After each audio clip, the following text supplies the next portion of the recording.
to this video. Ito po ako ngayon mga idol sa may amo ko sa Cainta Rizal. Kasi po pinapinturahan po sa akin mga lamisa na dadalhin po sa Bulacan, sa Robinson.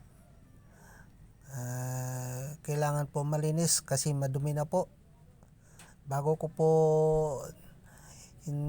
pinturahan ng brown, inliyan ko po muna para matanggal, tapos tinaanan ko ng puti, patuyo muna, tapos nilagyan ng final na brown, pinturang brown.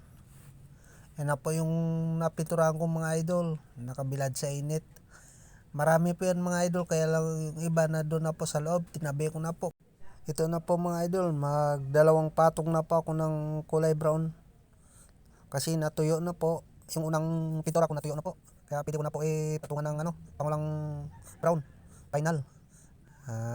Pagbasa, dami na gano'n ng mga gamo-gamot, nagdikitan. Kaya nag-uulit pa ako kasi medyo yung amo ko medyo masilan. Kailangan makinis. Kaya niliya ko po para matanggal yung mga bukol-bukol.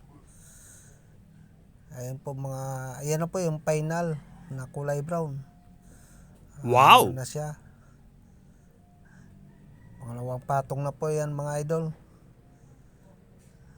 Kaya lang po ang pintura ko konti na lang. Yan po. Yan.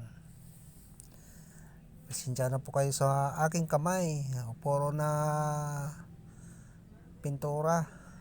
Ganun po talaga, trabaho po yan mga idol. Madali naman po yan matanggal pag inugasan sa thinner.